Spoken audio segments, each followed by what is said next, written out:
France Inter, il est 17h07, c'est par Jupiter. Bonsoir Charline Vanhoenacker. Bonsoir Alexis de Meyer. Voilà votre journée terminée. Eh non oui, je rentre chez moi. Oh, bravo. quelle chance. En vous écoutant. Ah, bien merci, sûr. c'est ce que j'attendais. Merci pour les infos Alexis. Merci.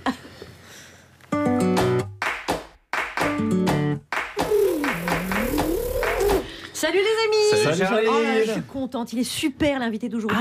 C'est quelqu'un au service des autres. Ah, trop bien. Et tu vois qui se donne. Salut les amis. Salut Antoine. Et j'ai un petit service à vous demander. Évidemment. Eh ben, en fait, j'aimerais bien que vous invitiez Luc Barouet. Un inconnu, ça va plaire à Charline. Mais il n'est pas inconnu, c'est le patron de Solidaise. Et comme moi je suis président d'honneur, vous voyez, ça Ah bah pourrait- oui, ouais, ça la fout mal si c'est toi qui l'invites. Bah oui, c'est ça. Bah, heureusement que t'es pas le parrain de Paul Smith. Hein. Mais pourquoi Bah tu pourrais pas l'inviter 4 fois par an. Oh, c'est malin ça. Ouais. Bon alors, qu'est-ce que tu nous donnerais en échange? Mais Bah, c'est normal, on n'a rien sans rien, mon petit pote. vous auriez demandé une contrepartie à Mère Teresa Ouais, oui, enfin, oui. au moins de retirer son essuie-de-vaisselle sur sa tête, ça c'est Bah, le oui. minimum. Oui. Barouet, c'est une sorte de Mère Teresa en t-shirt. Bah on sait, tu dis toujours ça dans la presse. Bon, qu'est-ce que je peux faire? Alors, justement, tu tombes bien, moi je monte une association Sauvons les Brèves. Ah, attends, les brèves elles ont besoin d'être sauvées là. Attends, est-ce qu'on pourrait pas les laisser mourir tranquillement Mais non, pendant non, l'été? non, vous rigolez, c'est ce qui fait notre identité, les Ouais. Bon, Brèves. ok, viens-en, vous faites. Oui, alors bon, il me manque en fait un parrain président d'honneur, tout ça. Ok, je vois, et ça consiste en quoi? Eh ben, de faire un grand festival où le parrain président d'honneur il irait des brèves sans interruption pendant toute la soirée, et c'est toi. C'est inhumain. Eh ouais. Bon, ok, c'est oui. Ouais, voilà. Ah merde. Mais alors, vous invitez Luc Barouet aujourd'hui? C'était qui l'invité prévu? Bah c'était Luc Barouet. Et bam! C'est ça qu'à un mauvais moment, passer 4-5 heures de brève, ça passe très vite, mon vieux. Non, mais qu'est-ce que je ferais pas pour Solidaise?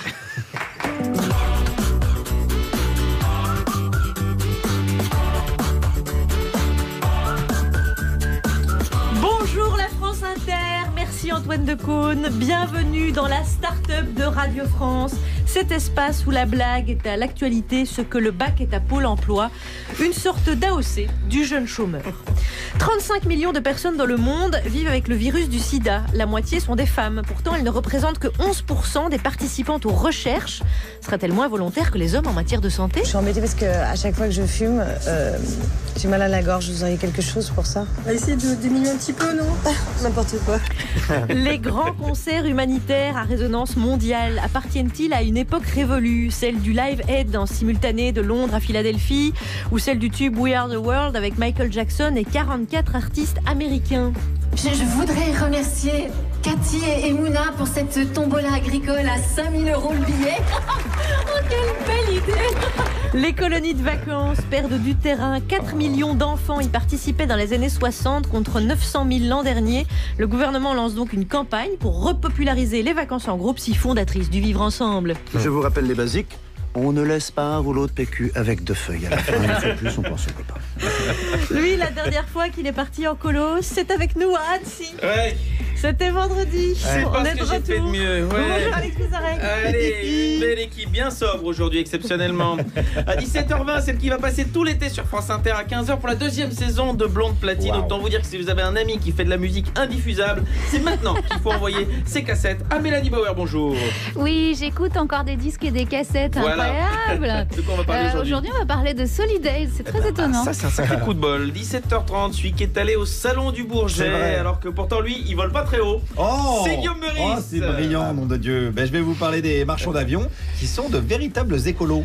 On essaie d'avoir aussi une politique green. Voilà, une politique green. C'est ça qui est important de préciser. Et à 17h40, celui qui négocie déjà le doublement de son salaire pour l'an prochain, alors que on aimerait plutôt qu'il diminue par 2 ses présences. C'est Pablo Mira, bonjour. Salut Alex, bonjour Charline, Mélanie, chroniqueur alcoolisé dans un TGV. Aujourd'hui, on va parler du service national universel, ou ce que Jean-Michel Blanquer appelle... Hein? On a lancé ce truc-là aussi? Bon, bah d'accord. Allez, à toutes. Et voici celui qui va donner le la dans l'open space. Vous êtes, je vous laisse nous le dire, vous êtes. Luc Barouet. Ah C'est ben lui. oui, mais bien sûr, c'est lui. C'est le... France Inter, Charline Vanhoenacker, Alex Vizorek. Par Jupiter. Bienvenue Luc Barouet. Eh bien, enchanté. Vous êtes le grand patron, comme dirait Antoine Decaune, de Solidays. Le festival aura lieu du 21 au 23 juin à Longchamp. C'est donc le week-end prochain. C'est, paraît-il, le 2e festival le plus important après les Vieilles Charrues. Oh, dites donc, alors, comment est-ce qu'un concert caritatif devient un pilier de la scène musicale française? Si vous deviez nous expliquer. toutes ces années Endurant déjà, parce que ouais. c'est déjà difficile de sortir ce genre de projet de terre, mais c'est encore plus difficile de les faire durer, parce que malgré la dimension solidaire et empathique, il faut mobiliser les gens dans la durée, et ça, il faut constamment renouveler le message, essayer de trouver de nouveaux challenges pour que les gens qui vous sont acquis ou qui ont envie de s'engager, ils trouvent de nouveaux défis. Donc c'est vraiment difficile de durer, et pour être tout à fait sincère avec vous, je ne pensais pas qu'on durerait aussi longtemps. Ouais. Donc voilà, ça va être la 21e édition, et ce dont on peut être content, c'est que ce festival a gardé son ADN originel, et ce qui n'est pas non plus une mince affaire. C'est-à-dire qu'on se bat toujours pour faire des économies, même si on a beaucoup grossi et qu'on vend beaucoup plus de billets. On a pu maintenir des tarifs attractifs parce que, en dehors d'être des militants SIDA, on est aussi des militants jeunes, et donc l'accessibilité à la culture, ça nous semble important. Et puis, comme une de nos missions, c'est d'essayer de créer des vocations chez les jeunes, il faut que ce festival il leur reste accessible. Donc voilà, il y a plein de petites missions comme ça, et effectivement, c'est à la fois une belle réussite, et le fondateur que je suis, d'abord de Solidarité SIDA et de Solidaise ensuite, je suis plutôt content d'où on en est encore aujourd'hui. Il paraît que vous êtes là aussi parce que vous êtes économe. Vous faites tout vous-même, et que votre business model est particulier. Cyril Veil voudrait vous parler. Solidarité SIDA a été créé autour d'un modèle assez original dans le milieu associatif, c'est-à-dire qu'on ne fait pas d'appel à la générosité à Solidarité SIDA depuis le début. Par contre, on doit générer de l'argent au travers de nos propres activités. Et donc, c'est le distinguo entre collecte et récolte. Et donc notre première mission, c'est d'essayer de gagner de l'argent au travers de nos propres projets. Et donc moi, je suis fils de gardienne, j'ai été élevé dans des milieux plutôt populaires, et donc j'ai appris très tôt ce que c'était qu'un sou. Et donc récolter des fonds, ça a commencé par apprendre à ne pas dépenser. Et donc effectivement, depuis le début de Solidarité, il y a une culture de la gratuité et de l'esprit de démerde qui repose sur le fait qu'il y a toujours quelqu'un pour dire oui quelque part, il faut le trouver. Luc Baruet, il y a une affiche magnifique comme chaque année. Cette année, il y aura entre autres L'Homme Pâle, Angèle, Kiddy Smile, NTM, Vladimir Cauchemar, Thérapie Taxi. On va en citer pas mal pendant toute l'heure, mais il y a vraiment beaucoup de groupes, beaucoup d'artistes. À quel point le public se sent-il concerné aussi par la cause de lutter contre le virus du sida? Parce qu'il vient aussi essentiellement pour l'affiche vraiment prestigieuse, pour la musique. La musique est un levier humanitaire, bien sûr. Comment est-ce que vous faites pour s'assurer que tous ces jeunes aussi qui transitent par le festival permettent d'atteindre le but humanitaire, en fait? Écoutez, pour être tout à fait honnête avec vous, ce qui est clair, c'est que si on avait organisé un grand pique-nique à Longchamp, il y aurait beaucoup moins de monde tous les ans. Et donc, y mettre des scènes et des artistes de renom, ça aide à faire venir du monde. Donc ça, c'est de ce côté-là, il n'y a aucun sujet. Par contre, ce qui est clair, c'est que c'est un travail de monter une programmation qui séduise le plus grand nombre et qui reste accessible, populaire dans son expression. Donc on se veut éclectique. C'est à la fois pointu et populaire, on peut dire les deux. Et ça n'a pas l'air, mais c'est un vrai travail. Et donc, il y a une responsable artistique à Solidarité qui fait du très bon boulot dans la période actuelle, parce que c'est encore plus difficile. Pour répondre à votre question, je pense que depuis le premier Solidaise, il n'a jamais été question de mobiliser tous les gens qui viennent à Longchamp. C'est des gens qui portent systématiquement des préservatifs ou qui se sont très très concernés par le sida. Par contre, notre boulot, c'est de faire en sorte que quand ils repartent de Solidaise, ils ont appris des choses, on leur a donné envie de se sentir un peu plus responsables, voire de s'ouvrir aux autres. Et ça, c'est notre mission. Et moi, beaucoup de gens qui n'y sont jamais venus ont le sentiment que vraiment les gens s'en foutent et viennent que pour la musique. Et ils font une grave erreur. Je pense que Solidaise aujourd'hui est devenu presque un lieu de pèlerinage pour beaucoup de gens. Ça veut dire qu'on vient y rencontrer une communauté, on vient partager des choses ensemble, on vient chercher des forces pour les combats à venir, dans le domaine associatif, mais aussi dans la vie quotidienne. Je pense que à Solidaise, c'est un lieu où il se passe beaucoup de bonnes choses. C'est un grand village pendant 3 jours.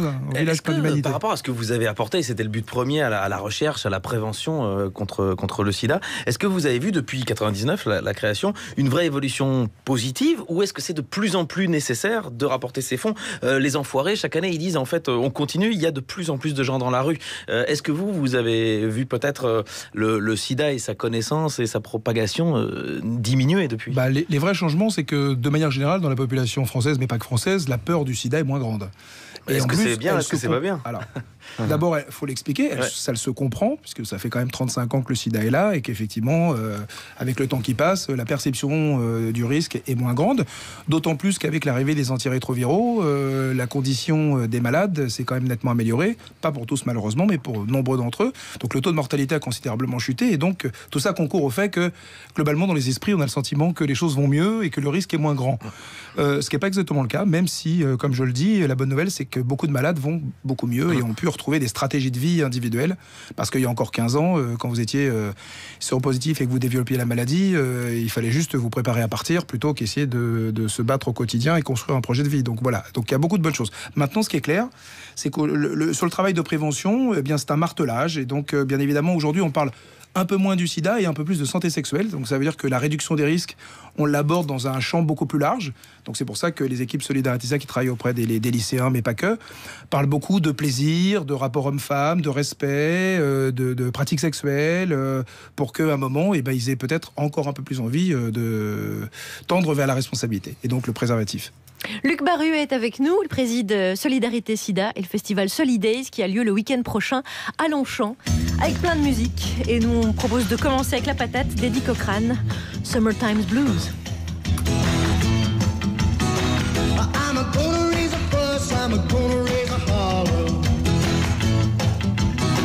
about a working all summer just to try to earn a dollar. Every time I call my baby, try to get a date, my boss says, no doubt, son, you gotta work late. Sometimes I wonder what I'm gonna do, but there ain't no cure for the summertime blues.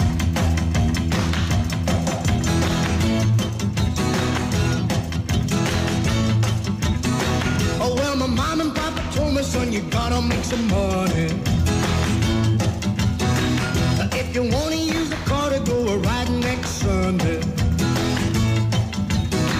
Oh well, I didn't go to work, told the boss I was sick. Now you can't use a car cause you didn't work or live.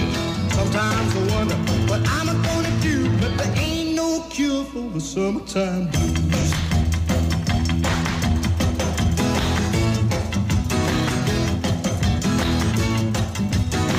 I'm gonna take 2 weeks, gonna have a fine vacation. I'm gonna take my problem to the United Nations. Well, I called my congressman and he said, quote, I'd like to help you, son, but you're too young to vote. Sometimes I wonder what I'm gonna do, but there ain't no cure for the summertime blues.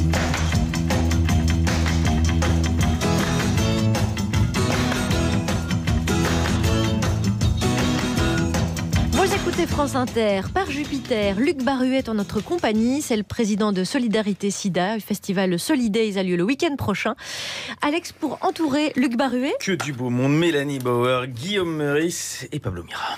Et l'information ? Bien sûr, elle est prête, là là. Elle est prête, elle est chaude. Non, les enfants, c'est moi qui donne le micro. Le journal de presque 17h17. C'est donc ça, tout ce tintouin, les cris, le micro. C'est la fin des haricots. Et on commence par les titres. Lors de la finale du Top 14, un rugbyman de Toulouse a demandé la nationalité française et Emmanuel Macron lui a répondu banco. En France, ça devient plus facile d'obtenir la nationalité quand tu cours derrière un ballon que quand tu cours devant des bombes. Ce matin avait lieu la traditionnelle épreuve de philosophie du baccalauréat. Ouais, ne soyez pas déprimés, aux jeunes qui se demandent encore comme vous à quoi ça sert la philo. Eh ben, je dirais que c'est un peu comme les préliminaires. Au départ, on sait pas trop pourquoi on le fait, mais au final, c'est très utile. Enfin, c'est ce qu'on m'a raconté. Ouais. Bon, des brèves. Oui, un jour de bac philo, on doit se poser la question brève ou ne pas brève. Là est la question. Je vous expliquerai, moi. Ouais.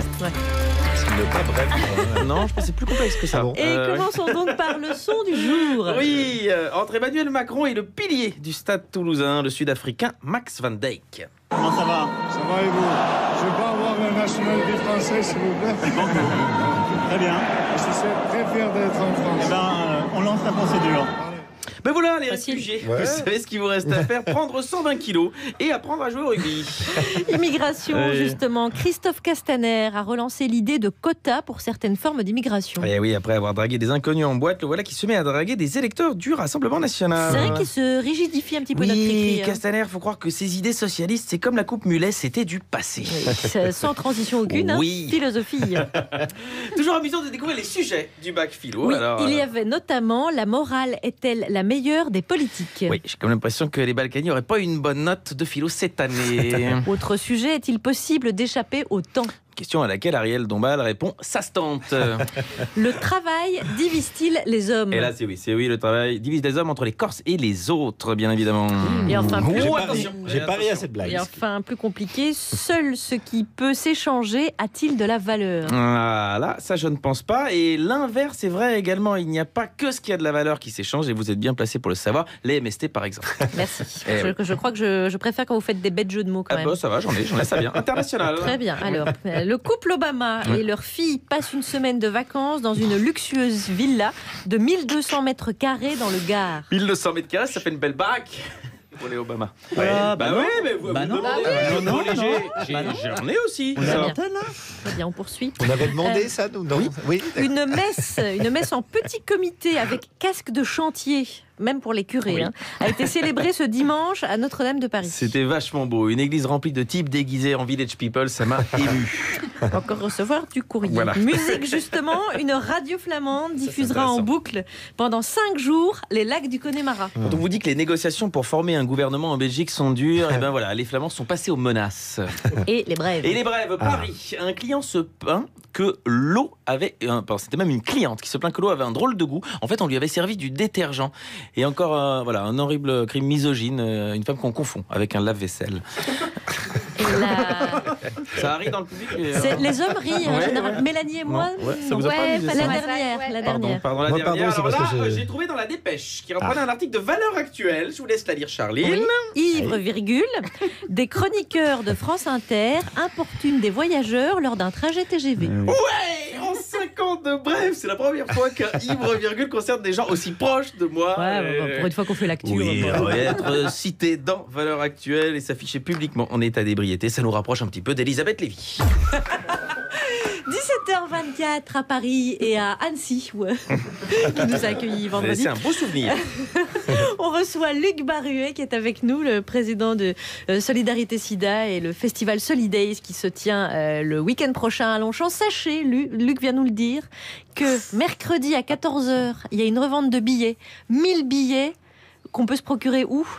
Sur solidays.com. Sur solidays.com, mercredi 14h, au taquet. On va aborder ce premier sujet avec vous, Luc Barruet. Une personne sur 2 contaminée par le virus du sida est une femme. Et pourtant, elles ne sont que 11% à participer aux recherches contre le VIH, alors que les différences, notamment hormonales, entre hommes et femmes, nécessitent une participation aux essais cliniques, évidemment. Alors, l'isolement des femmes séropositives serait un frein, notamment chez elles qui ont par exemple un enfant à charge ou qui ont des difficultés de mobilité. Quant à la baisse de vigilance aujourd'hui, bon là, on sait voilà où mène l'ignorance. Des fois, c'est les filles aussi qui font des gaffes. Une fois, il y a une fille, elle me dit « T'as pas le sida? T'as pas le sida ?» Pourquoi tu me demandes toujours si j'ai le sida? Elle me dit, je l'ai déjà eu, j'aimerais pas le revoir.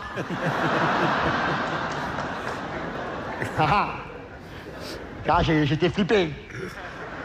Je suis allé chez le médecin, c'est bon, tout est positif. Albert Dupontel, on se dit toujours que le rire permet de dominer le réel et de reprendre le dessus, alors on s'est permis de le diffuser. C'est un article paru sur Slate qui rappelle une étude de 2016. 11% des femmes seulement participent aux essais cliniques. Luc Barruet, est-ce qu'il y a une différence entre les hommes et les femmes face au VIH ou pas ? En tout cas, ce qui est clair, c'est que pour les acteurs de prévention, les femmes sont souvent le meilleur relais, le meilleur vecteur. Donc, ce qui est clair, c'est quand on travaille les changements d'attitude et de comportement, et ben souvent, on travaille un peu plus avec les femmes parce que c'est souvent d'ailleurs dans l'intimité elles qui disent non. Il faut le savoir.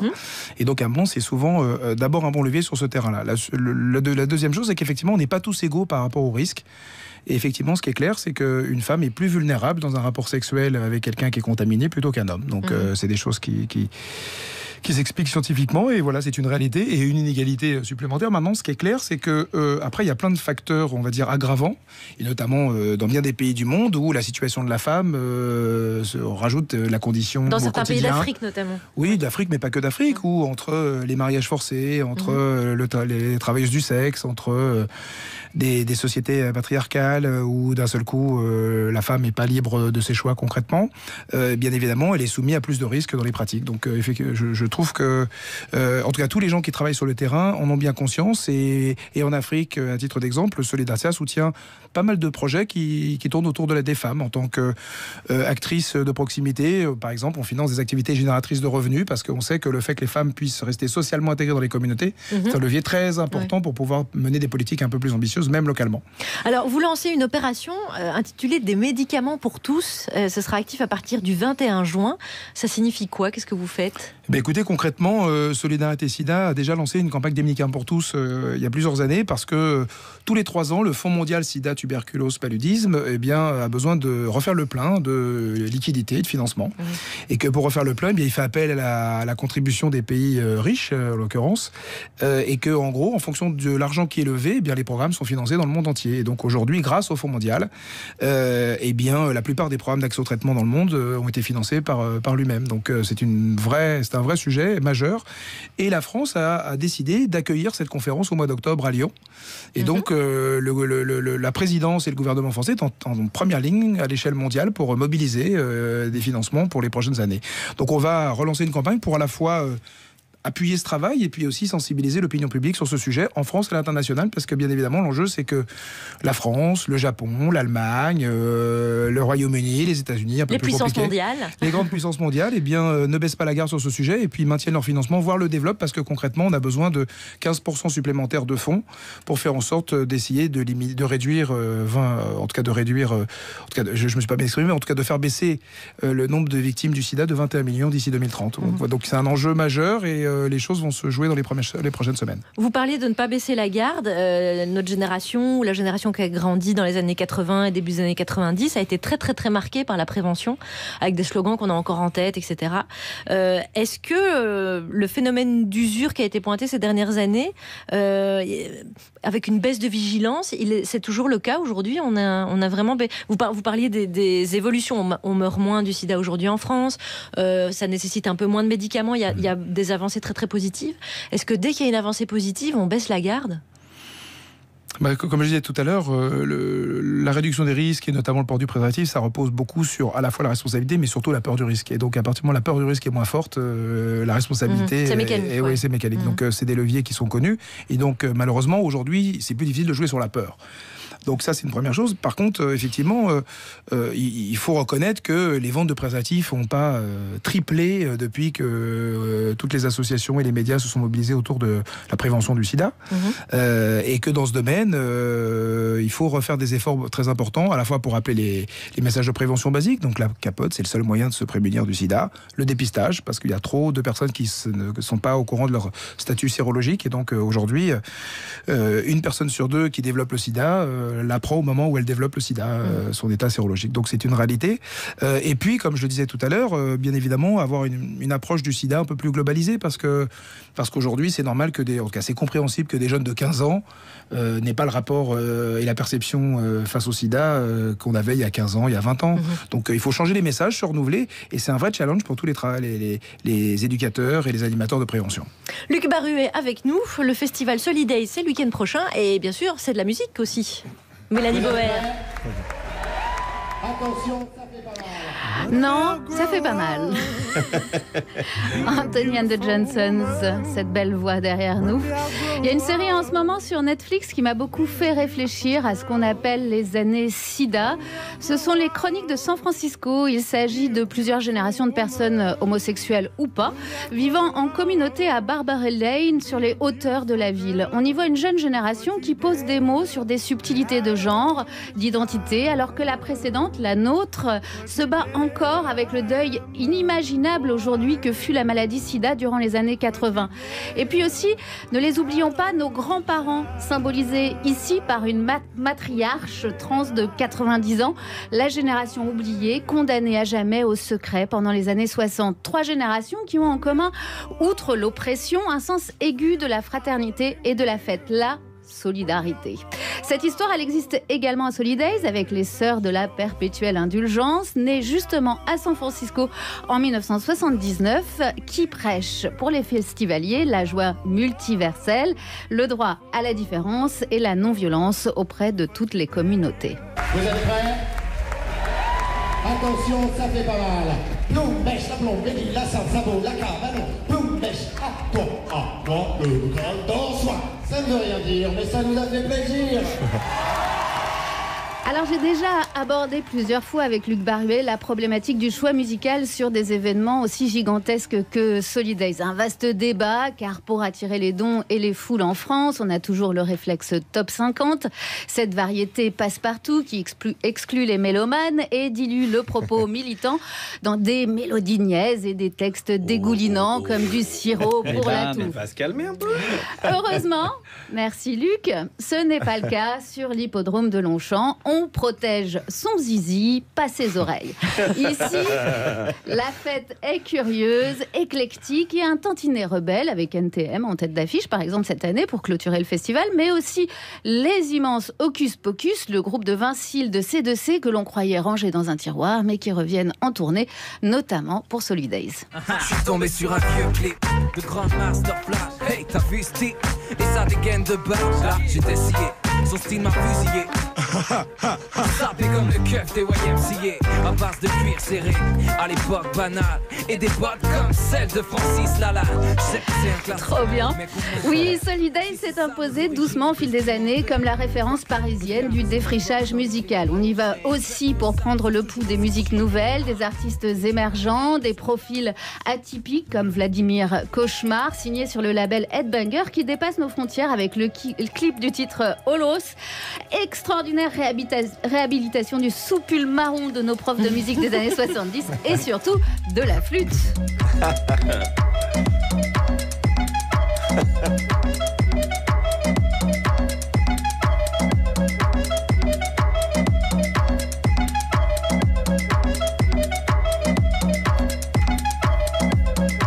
C'est trop bien la flûte. Presque 10 millions de vues sur YouTube, ce clip d'Alice Kunissu, ou Kunissu, on ne sait pas. Alors, je ne vais pas vous... même pas dire le nom. On est à un stade. Kunissure, c'est mieux, je trouve. Ouais, je trouve ça bien. Alors, je ne vais pas vous détailler toute la programmation de Solidays cette année. Vous y trouverez vos marques dans des noms célèbres, par exemple comme L'Homme Pâle, Angèle Kidismal, Youssoufa ou Angélique Kidjo. Mais simplement vous dire que si vous ne connaissez pas la moitié des artistes de cette édition 2019, c'est une très très bonne nouvelle. Vous allez graviter de surprise en surprise, comprendre toute la richesse et la diversité de notre production musicale, comprendre ce que la jeunesse essaye désespérément de nous crier, danser, penser, car les deux ne sont pas incompatibles, contrairement à ce qu'on essaye de nous faire croire. La musique se danse mieux quand elle se bat contre les petits esprits étriqués qui nous enferment dans des préjugés. Les doses, boss, petit boss, mouvant. Petit boss par petit boss, tout doucement t'augmente les doses. Petit boss par petit boss, le taux de vente explose. Petit boss par petit boss, toute la France va en mauve. Petit boss par petit boss. Petit boss par petit boss, tout doucement t'augmente les doses. Petit boss par petit boss, le taux de vente explose. Petit boss par petit boss, toute la France va en mauve. Petit boss par petit boss. Mais ça fait pète de watch de zèbre, je pète des kilos de couches. Pète des watch plus gros que mon yep, plus gros que mon pomme de douche. Big up mon mafia douche, 1000 rissas dans la bouche. Devant mon sac je me touche, je m'en fume jusqu'à l'heure où me prendra la dame à la fourche. Fais du beurre comme un Kunyaman, spliff à toute heure man à Ganjaman. Chaque erreur sur mon OP1, pas de farine, pas de frangipane. Petit boss par petit boss, l'odeur est alléchante. La forêt dans l'attente, tout doucement j'augmente pas de musique. Petit boss par petit boss, les deux doigts dans le nose. Petit boss par petit boss, je crame tout mon glucose. Petit boss par petit boss, je vois la vie en rose. Petit boss par petit boss, en fait je vois plus grand chose. Je suis un Maya dans l'espace, je suis dans le viseur de ma glace. Turn up une heure, fond des graisses, donc jamais je me déplace. De l'huile moteur, faut de la graisse. À l'heure dans le bus, faut que j'agresse. J'emploie vitesse pour me déplacer, donc jamais ça concorde si je suis à pied. Postiché dans le canapé, je monte pas la corde, je survole la canopée. Gros boss, méga calumé, bozo bec. Un bec benzène, Mercobel sans fil indienne. Méga shockwave dans tes fesses. Hustle money, wavy god dans l'ivresse. Je mijote dans la graisse. Je fricote dans une pièce et je mets mon sgeg dans un sexe. Début c'est dur la maladresse. Final tu t'habitues, c'est là ce fort de l'espèce. Petit boss par petit boss, tout doucement t'augmente les doses. Petit boss par petit boss, le taux de vente explose. Petit boss par petit boss, toute la France va en mauve. Petit boss, petit boss, petit boss par petit boss. Petit boss par petit boss, tout doucement t'augmente les doses. Petit boss par petit boss, le taux de vente explose. Petit boss par petit boss, toute la France va en mauve. Petit boss, petit boss, petit boss par petit boss. On parle pas de pétard évidemment, hein. Petit Bose, Bigaranx featuring Bifty sur Inter. Merci Mélanie Boer, Bigaranx qu'on vient d'écouter et qui sera donc à l'affiche vendredi soir à 23h. Il y a encore des billets qui sont disponibles à Solidays pour les concerts après 23h où les affiches sont très très belles. Bigaranx donc, Macklemore, Vladimir Cauchemar notamment. Le samedi, il y a aussi Thérapie Taxi. Eddie Anvort et plein d'autres. Donc il y a 5 scènes qui tournent toute la nuit à Solidays. Jusqu'à 5h du matin, donc il y a encore des billets. N'hésitez pas, et puis il y a une revente de billets mercredi à 14h, 1000 billets, ça c'est pour les journées, car ça dure 3 jours, vendredi, samedi, dimanche. Ça se passe à Longchamp, le festival Solidays, donc avec Luc Baruet qui est le président qui est avec nous, et le président d'honneur, Antoine Decaune bien sûr. Et puis il est 17h37 à Paris, et puis c'est l'instant Meurice. Oui, PNC au porteur, me vendez toboggan. Je vais vous parler avion et kérosène aujourd'hui. Je sais que vous préférez le train et l'éthanol, mais on ne peut pas faire ça non plus tous les jours. Avion et kérosène, parce que François de Rugy, le ministre de l'arrosage des ficus, a dit qu'il était hors de question de taxer le carburant des avions pour les vols intérieurs.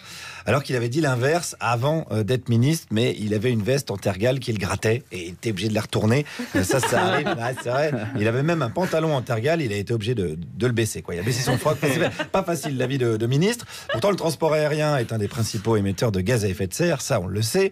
Alors pour parler de tout ça, je suis allé au Salon du Bourget, où se réunissent les pros de l'aéronautique. Ce premier monsieur, est-ce qu'il se sent écolo ? Mais complètement. C'est vrai ? Mais complètement, mais oui. On trie, on est des gens sérieux. Vous triez vos déchets ? Complètement. Donc on peut cramer du kérosène toute la journée et quand même trier ses déchets. Absolument. Et ben voilà. Moi c'est vrai que je suis venu en humeur ce matin, mais j'ai pissé sous la douche. Donc il faut compenser. Pablo il mange de la viande, mais il se lave pas depuis 2 mois. Chacun composte comme il veut. Je crois que vous avez bien compensé là, Pablo. Il va falloir s'y mettre quand même. Trop de compensation. Bref, il faut arrêter ce que les professionnels de l'aéronautique appellent le fly bashing. C'est très à la mode en ce moment. Oui. Qu'est-ce que c'est exactement le fly bashing ? C'est il faut arrêter de voler, il faut limiter les avions, il faut mettre des trains à la place. Voilà, donc un Paris-Bangkok en train, moi je dis que c'est pas mal. Vous trouvez qu'il y a de l'avionophobie en ce moment ? Oui, je trouve beaucoup. Oui. Et il faut que ça cesse. Les gens sont victimes de discrimination qui nous rappellent les heures les plus sombres des tarmacs. Ces agressions d'Airbus, on a vu les images par des hordes de trottinettes électriques. Rien que d'en parler, ça me fait froid dans le cockpit. Ce pays me fait peur. Prenez l'autoroute A1 et faites un Amsterdam-Paris un lundi soir, ce que j'ai fait il n'y a pas longtemps. C'est des centaines de camions. Il y a une ligne de TGV juste à côté. Il suffit de mettre les camions sur le train quand même. Et les gens qui prennent l'avion, est-ce qu'on ne peut pas les mettre dans les trains aussi ? Alors ce qu'on peut faire, c'est mettre les gens dans les camions et mettre les camions sur les trains. Pour les jeunes, ils prennent bien le Ouibus et le machin à 5 € les 800 km. On pourrait les foutre dans les remorques de 38 tonnes. Oui, évidemment. On les trouve les solutions, nom de Dieu. C'est pas la peine de faire flipper tout le monde. En plus, c'est pour aller à Amsterdam. On sait que les jeunes aiment bien aller à Amsterdam. Il faut bien des drogues pour écouter les morceaux de Mélanie Bauer. Allez, passons à un autre professionnel écolo sans plus attendre parce qu'il y a une urgence climatique. C'est ce que j'explique à ma femme quand je la vois utiliser des rouleaux de sopalin. Ça vous fait rire, mais c'est le cas. Le sien, il dure 1 semaine, le mien, il dure 1 mois. Vous avez une femme qui coûte beaucoup en sopalin ? Entre autres. Ouais, on n'en parle pas assez non plus, j'ai l'impression, de la pollution des bonnes femmes avec le sopalin. Alors en termes de sopalin, je crois qu'Alex en utilise pas mal aussi. Mais les femmes, c'est l'enfer. Comment on veut que son mari culpabilise si elle gâche 4 fois plus de sopalin que lui ? Comment on veut faire passer l'idée que le coût de ce qu'on fait subir à l'environnement devrait être payé sous forme de taxes ? Le souci avec cela, c'est que l'écologie signifie taxe et c'est ainsi qu'on détourne les citoyens de l'écologie. Est-ce qu'on ne peut pas imaginer que ça incite moins les gens à prendre l'avion si c'est plus cher ? Non. Ils prendront quand même l'avion ? Oui. Voilà, au moins c'est clair. Moi j'aime bien quand c'est carré, quand c'est argumenté. Les gens ne regardent pas le prix, on le sait, ils prennent le vol à 35 € parce qu'ils aiment bien manger du poulet en plastique, par exemple, et boire des jus de staphylocoque doré. Et en plus, l'idée était ensuite de les taxer non seulement en France, mais au niveau européen. Demandons d'ailleurs à un Belge qui bossait dans un secteur aéronautique bien spécifique. Nous fabriquons des bielles, nous sommes un concepteur fabricant de bielles belges. Tu sais que la Belgique est connue pour ses bielles. Oui, les bielles blondes et les bielles brunes. On embrasse nos bielles. Mais oui, mais parce qu'on va tous crever, mais il faut bien rigoler. À un moment donné, les fameuses bielles belges qu'on boit en mangeant des poules fripes, évidemment, je vous le rappelle. Allez, parlons écologie. Quand on regarde quand même la consommation par personne dans un avion aux 100 km, si on compare les bouchons qu'il y a ici pour venir au Bourget le matin, je vous garantis que ça consomme beaucoup plus qu'un A380. Vous êtes sûr de vos chiffres ? Je n'ai avancé aucun chiffre. Ah voilà, c'est mieux, il est malin. Avancer les trucs pas chiffrés et se dire que de toute façon, il y a pire ailleurs. Voilà, merci d'avoir voyagé avec Air Jupiter. Nous arrivons à destination. Dans quelques dizaines d'années, la température extérieure sera invivable. Je vous rappelle qu'en cas de crash de notre écosystème, il n'y a pas d'issue de secours. Merci Guillaume Meurice. Nous voilà tout Guilleret sur France Inter à 17h42 en compagnie de Luc Baruet, venu nous parler du festival Solidays et de Solidarité Sida. On va aborder justement un sujet grand concert humanitaire à résonance mondiale. Est-ce qu'ils appartiennent au passé ? Ils sont aujourd'hui impossibles à organiser, nous explique l'un des anciens organisateurs du Live Aid de 1984 et 85 contre la famine en Éthiopie. Son argument, c'est que les plus grandes stars ne communiquent plus entre elles et que le public surinformé et abreuvé de chaînes en continu, etc., est saturé de crise humanitaire. Ces concerts ne feraient plus recette. Et puis bon, après, il n'y a pas que les Américains pour négocier des cachets de ouf. Comment dire, mes amis trouvent la note un peu salée. Quoi ? Ne trouvez-vous pas un peu excessif de prendre 50% à vous seul ? Ah, messieurs, mettons-nous bien d'accord une fois pour toutes. Je n'ai pas l'habitude d'apporter mon concours dans les fêtes de charité. J'ai des exigences, vous êtes libre de les accepter ou non. Mais si vous acceptez, mettez-vous bien dans la tête que mon pourcentage ne sera remis en question à aucun moment de l'opération. J'en fais une question de principe. Jean Gabin et Bernard Blier dans Le Cave sur Bif de Gilles Grangier. C'est un article à lire sur le huffingtonpost.fr.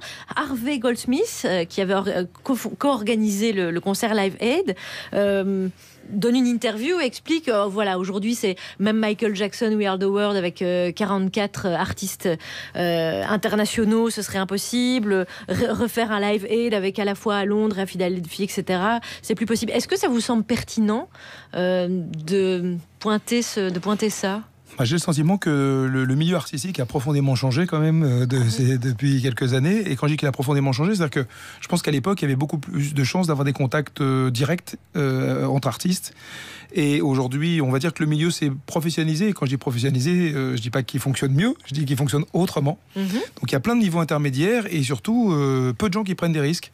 Donc aujourd'hui, en tout cas pour ma part, de ma modeste expérience, je pense que convaincre les gens prend beaucoup plus de temps parce que d'abord il y a beaucoup plus d'intermédiaires et qu'il y a beaucoup de gens qui sont payés pour penser à la place des autres ou avoir des bons conseils. Et donc ces gens-là aussi, ils ont toujours une opinion sur tout. Les musiciens chez vous, ils prennent moins qu'à d'autres festivals? Oui, sur Solidays, tout le monde fait des efforts. En tout cas, moi je suis garant que tout le monde fasse des efforts. Maintenant, tout le monde ne fait pas les mêmes efforts. Pour être clair avec vous, c'est comme. Mais par contre, je m'interdis de venir sur ce terrain-là dans le sens où je sais pas, ça vous viendrait pas l'idée par rapport à quelqu'un qui donnerait 15 € vis-à-vis de quelqu'un qui donnerait 30 € d'aller voir celle qui a donné 15 € pour dire mais qu'est-ce que tu fous quand même, tu pourrais donner davantage. On considère que on pourrait, mais non, c'est pas l'idée. Donc voilà, et puis surtout les écosystèmes de chaque groupe artistique sont pas les mêmes. Il y a des groupes qui coûtent pas cher à produire, il y en a d'autres qui coûtent très cher. Il y a des groupes qui ont déjà perdu de l'argent sur la tournée et des gens qui ont payé pour eux, d'autres ils s'assument très bien financièrement et donc c'est jamais simple de décider ça. Il y en a qui viennent de Lozère ou de Montpellier la veille, il y en a d'autres qui viennent de Grèce ou d'Italie. Bon voilà, donc en tout cas le principe c'est que tout le monde fait des efforts et ça c'est la base à Solidays. Maintenant effectivement on accepte l'idée que des fois il y en a qui en font un peu moins et puis c'est toujours plus difficile avec des anglo-saxons qu'avec des français parce que les anglo-saxons d'abord peut-être qu'ils font des choses de humanitaires ou solidaires chez eux tout au long de l'année et que quand ils mettent la machine en route pour l'été, eh bien à un moment ça coûte beaucoup d'argent et il y a des principes de réalité. Donc ce qui est clair c'est que c'est plus difficile aujourd'hui d'obtenir des efforts de tout le monde que ça l'était il y a quelques années, parce que l'environnement des festivals a considérablement changé, c'est beaucoup développé. Là où il y avait, par exemple, quand on a commencé Solidaise, on était le seul festival à Paris, et puis sur notre week-end, globalement en France, il y avait 2 festivals, et puis il y en avait peut-être 3 en Europe. Aujourd'hui, sur n'importe quel week-end de fin juin, il y a 10 festivals européens. Et donc, croyez-moi, les festivals étrangers mettent beaucoup d'argent sur les artistes. Donc, convaincre un artiste de faire un effort financier, c'est une chose. De les convaincre de s'asseoir sur une recette supplémentaire qu'ils pourraient avoir, c'est encore un peu plus compliqué. Et est-ce qu'un artiste un peu phare peut en entraîner d'autres? Est-ce que ça fonctionne comme ça? Parce qu'on parle quand même de concerts caritatifs. Et est-ce que, par exemple, si vous dites à un artiste, ouais, mais il y aura quand même Angèle, Parcels ou L'Homme Pâle, ils disent, oh ouais, alors d'accord, peut-être. Est-ce que ça peut fonctionner comme ça? Je pense que c'est les managements et les producteurs qui s'intéressent pour savoir qui il y a autour quand ils placent leur artiste, parce que c'est un vrai sujet. Maintenant, c'est pas simple, et ça arrive que des artistes mouillent la chemise. À titre indicatif, David Guetta, l'année dernière à Solidaise, croyez-moi, si jamais il n'était pas militant contre le sida depuis des années et très sensible à la cause, on n'aurait jamais pu le faire à Solidaise aux conditions qu'il nous a proposées. Donc, non, il y a plein de gens qui sont encore sensibles, qui ont envie de faire des efforts maintenant. Tout le monde n'est pas aussi bien armé pour faire des gros efforts financiers, parce que cette économie est quand même fragile par bien des côtés. Luc Baruet et le festival Solidays, il y a notamment De Blaze, Cléa Vincent, Aloïs Sauvage, Parcels, Camion Bazar, et puis on l'a dit, après il y a L'Homme Pâle, Kid Smile, NTM, Vladimir Cauchemar ou Thérapie Taxi. Ça manque d'une scène à Tendre et Tête de Bois, parce que si vous dites Michel Torella, ça fait venir Hervé Villard et Gérard Lenormand, et paf, on a autre chose. Et on a Frédéric François à la fin. Et on a Frédéric François. Et voilà. Mais non, c'est toujours pareil. Évidemment. Bon, le concert s'arrête à 17h, mais c'est bien aussi. Je pense qu'il vous veut du mal, Luc. Mais si je peux aider pour l'an prochain, téléphonez-moi, Luc. Allez, 17h, presque 48 sur France Inter. À l'époque du service militaire, 5 minutes de débat avec lui aurait suffi à vous faire réformer P4. Je parle de vous, Pablo Mira. Pablo, mon petit fantassin trapu, vous nous parlez non pas du service militaire, mais du service national universel. Ouais, exact. Ma louloute amatrice de Chablis en zone ferroviaire. C'était une promesse électorale d'Emmanuel Macron, la mettre bien profond au pauvre. Pardon. J'étais sur la mauvaise ligne de son programme, le service national universel. Voilà, c'est ça la bonne promesse. Alors, le service national universel testé donc depuis hier auprès de 2000 lycéens de 15 et 16 ans durant 12 jours. Bon, le but de cette opération est bien sûr de montrer aux militaires qui les encadrent qu'il y a plus traumatisant que des djihadistes. Et en plus des militaires, alors il y a aussi évidemment des animateurs, des bénévoles dont je fais d'ailleurs partie. Ma mission sera d'apprendre aux ados les gestes qui sauvent. Par exemple, si Charline se noie, comment pratiquer un massage cardiaque si Guillaume s'étouffe, quelle musique mettre dans ses écouteurs pour faire semblant de ne pas l'entendre rejoindre l'au-delà. Au programme aussi pour ces ados volontaires, des activités physiques en pleine nature comme pleurer parce qu'il n'y a pas de réseau. Ce sera aussi l'occasion pour eux de découvrir toutes ces choses passionnantes qui font le quotidien de nos soldats aujourd'hui. Dormir à la belle étoile, faire le parcours du combattant, marcher 10 heures d'affilée dans les couloirs de la gare de Lyon. Bref, l'aventure avec un grand H. J'aurais dû continuer les études. Mais outre toutes ces activités, le SNU, donc c'est son acronyme, permettra surtout de rappeler à nos jeunes les 3 valeurs de la République, des valeurs que je fais lire moi à mes filles à chaque fois qu'on passe devant la mairie de Levallois: liberté, égalité, fraude fiscale.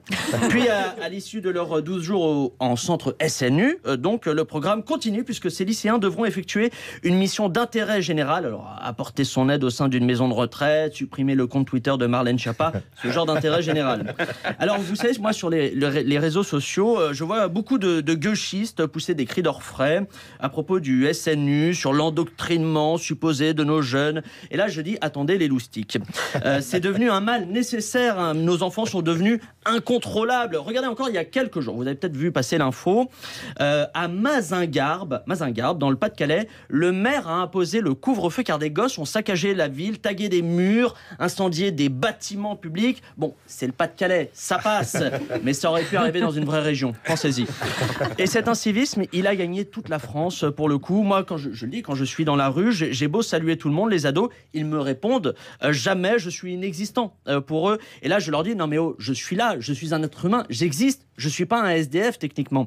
C'est pour ça que même si je salue ce service national universel, ce dispositif est pour moi encore trop timide pour le coup. Il me fait penser à Alex qui se dit aux alentours de 16h50 « Bon, allez, l'émission commence dans 10 minutes, on va peut-être commencer à l'écrire. » C'est un bon début, mais c'est pas encore assez. Donc pour que ça fonctionne vraiment, il faut aller beaucoup plus loin. Rétablir le service militaire, revenir aux valeurs que connaissaient nos grands-parents. Moi, je regrette qu'aujourd'hui, plus personne ne prenne le temps de saluer le drapeau tricolore ou de faire sauter des ponts au passage d'un train rempli d'officiers allemands. Ça nous manque. Et ces fameuses valeurs, je vous propose d'écouter Pierre-Louis en parler. Pierre-Louis, c'est l'un des 2000 volontaires de ce SNU. Il est avec nous au téléphone. Bonjour Pierre-Louis. Salut Pablo. Donc toi, si je comprends bien, tu as 16 ans, tu habites dans l'Eure et tu vas passer 12 jours en Guyane dans le cadre de ce service.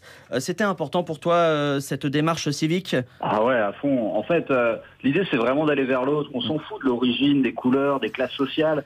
Le but c'est d'être tous ensemble et vraiment de se mettre une grosse race sous les tropiques. Ouais, non, ouais, d'accord, ouais, mais je veux dire, parmi les activités civiques qui sont proposées, est-ce qu'il y en a une que tu attends un peu plus que les autres, peut-être ? Ah bah carrément, j'ai vu qu'il y avait un parcours d'acrobranche citoyen et puis une séance de paintball républicain et ça, j'ai vraiment hâte d'y être. Ouais, d'accord. Eh bien, écoute, on te souhaite un bon service et puis on espère que ça se passera bien pour toi. Ouais, t'inquiète Pablo, hein, j'ai pris des capotes. King size. C'est pour Ken. Ouais, merci. Ouais. Ken, ça veut dire baiser. Hein. Ouais. Et je vais baiser de ouf. Mais de manière citoyenne. Hein. Oui, très bien, merci. Allez, on a compris le message. Pour conclure, c'est une triste évidence. Notre jeunesse a besoin d'un cadre. Alors oui, au passage, elle aurait aussi besoin d'écoute, de boulot, de respect et d'espoir. Mais bon, quand un pays n'est plus capable d'offrir tout ça, au moins avec un cadre, ça déborde pas. Allez, salut. Merci Pablo Mira, éditorialiste à Vanneurs Actuel. Qui alimente également le magazine du TGV. À 17h52 sur France Inter. Merci Pablo. On peut vous revoir sur Facebook, notamment notre page Par Jupiter, bien sûr. Luc Baruet avec nous et on va aborder ce dernier thème. Est-il fini le temps béni des colonies de vacances ? Ils étaient 4 millions de gamins à y participer dans les années 60. L'an dernier, 900 000. Aujourd'hui, le prix moyen est un frein, 550 € la semaine. Et les parents ne veulent plus confier leurs enfants à des adultes qu'ils ne connaissent pas. Alors, personne n'évoque la teneur des animations, alors qu'il y aurait de quoi dire parfois quand même. Il y a plein d'activités de tout. Il y a des activités de déguisement. Vous êtes en toge, hein, il m'a montré des photos. Ils sont tous en toge. Ils tournent dans la forêt. Et ils font un tas de choses. Ça change. Hein, c'est marrant. Ça change. T'as comme le théâtre et tout. Ils récitent des machins. Ils profèrent. Il paraît. Ils profèrent sur la montagne. François Morel dans Les Deschiens, bien sûr.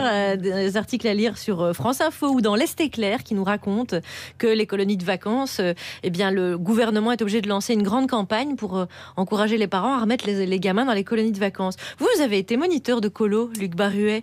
Vous êtes étonné qu'on délaisse comme ça les colonies de vacances alors que ça semble apporter tant de choses dans le vivre ensemble ? Écoutez, pour être encore plus clair, je trouve ça triste. En tout cas, moi, je fais partie des gens qui ont grandi au travers des colonies de vacances. D'abord en tant que colon pendant de nombreuses années, et puis après en tant qu'animateur, puisque j'ai accompagné des ados et des pré-ados pendant longtemps. Et je trouve que ça m'a construit les colos. D'abord, on apprend la vie en collectivité, et ça, c'est quand même déjà... Ça apprend pas mal de choses sur soi, sur les autres, le respect, l'acceptation, le travail en groupe, les animations collectives.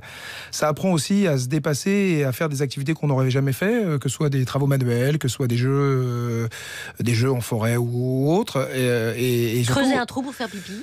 Creuser un trou pour faire pipi, mais surtout, je trouve que la vie en collectivité, pour moi, elle est structurante, et surtout dans la période actuelle, parce que on a, en tout cas les réseaux sociaux et puis pas mal de choses, on a souvent tendance à penser que la réalisation individuelle se fait au travers d'un projet personnel. Et je fais partie des gens qui regrettent que le collectif soit pas un meilleur moteur, parce que plutôt qu'avoir peur des autres, je trouve que souvent on s'enrichit à leur contact. Et donc, on parlait de Solidaise, je vais donner cet exemple. Il y a plein de bénévoles, il y a près de 3000 bénévoles qui sont partis à Solidaise. Il y en a environ une centaine qui posent 3 semaines de vacances pour faire le montage.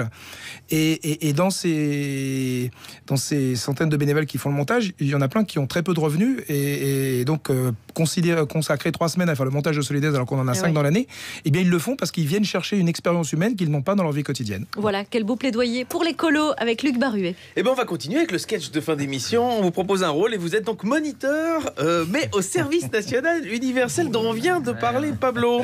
Ça mélange des ados de tous bords. Il y a 3 ados. Il y a Charline, adolescente sans repère, Guillaume, issu d'une famille de gauche, et moi-même, d'une famille de droite. On est dans le même groupe et c'est vous qui le dirigez. Mais moi je porterai jamais cet uniforme, le bleu marine ça me va trop pas. En plus, l'uniforme, c'est contre les libertés individuelles. Moi je trouve que c'est plus égalitaire. Ça évite à certains de venir habiller n'importe comment. Suivez mon regard. Ouais, mais c'est ça, réac. Pocho. Mais calmez-vous, on dirait mes parents. Oui, c'est vrai, ça suffit. Vous êtes venu dans ce stage de service universel pour apprendre à vivre ensemble. Mais chacun chez soi quand même, ok? D'accord. Monsieur, vous pouvez dire à mes followers ce qu'on va faire cette semaine? Mais qu'est-ce qu'elle fait avec son téléphone, elle? Bah ouais, je fais un Facebook Live pour mes abonnés, quoi. Oh là là là là. Allez, rangez-moi ce téléphone, ça va être long. Non, c'est trop pas juste.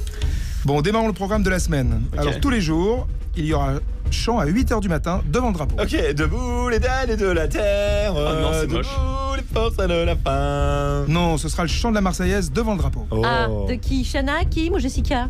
Mais de quoi elle me parle, là? Bah, elle parle des Marseillais à Cancun, l'émission de télé-réalité. Mais non, la Marseillaise, l'hymne national, quoi. Ah bah, super, et pourquoi pas Maréchal nous voilà pendant qu'on y est là. Moi je trouve ça très bien. Et puis si t'aimes pas la France, ben tu la quittes, ok? Fasciste. Anarchiste. Mais arrêtez de crier tous les deux, si vous continuez, je vous bloque sur Insta. Bon, alors cette semaine, il y aura différents ateliers, dont un atelier pour vous faire découvrir les principaux services publics. Ah bah comme les aéroports que vous êtes en train de vendre, c'est ça? Ouais, en même temps il faut bien remplir les caisses de l'État. Ouais, ou comme Radio France qu'on abandonne. Eh ben ma mère elle a bien raison de faire ça. Quoi? Bah c'est pour sa carrière, elle fait son travail et Quoi? Ta Rome, c'est Sybille Veil. Bah elle a le droit aussi de profiter du SNU pour se débarrasser de ses gosses, ok? Bon, ce service national universel se terminera par un stage de 2 semaines dans une association. Ah génial, ça va donner du sens à la valeur travail. Voilà. Super, travail, famille, patrie quoi. Fainéant. Exploiteur. Amoniste. Macroniste. Mais arrêtez. Oui, calmez-vous. Cet atelier ressemble de plus en plus à un plateau de Pascal Pro. Bon, vous avez des questions? Ouais, moi j'en ai une. C'est quoi le code Wi-Fi? Oh là là, ça va être très très long. Merci Luc Baruet, le président de Solidarité SIDA et le festival Solidays qui se tient vendredi, samedi, dimanche à Longchamp avec une très très belle affiche évidemment comme à chaque fois. C'est le 2e plus grand festival après l'Éveil Charrue, c'est vous dire. L'Homme Pâle, The Blaze, Angèle, Cléa Vincent, Loïs Sauvage, Parcells, Camion Bazar ou Vladimir Cauchemar. Il y a encore des places disponibles et notamment mercredi 14h, 1000 billets qui vont s'envoler. Merci Luc Baruet. C'est moi qui vous remercie. Merci à tous. Et ben alors laissons le mot de la fin aux jolies colonies de vacances. Je vous rappelle les basiques. On ne laisse pas un rouleau de PQ avec 2 feuilles à la fin. Une fois de plus, on pense au copain. Réussir avec Air France, c'est le podcast 100% dédié aux créateurs et dirigeants d'entreprises.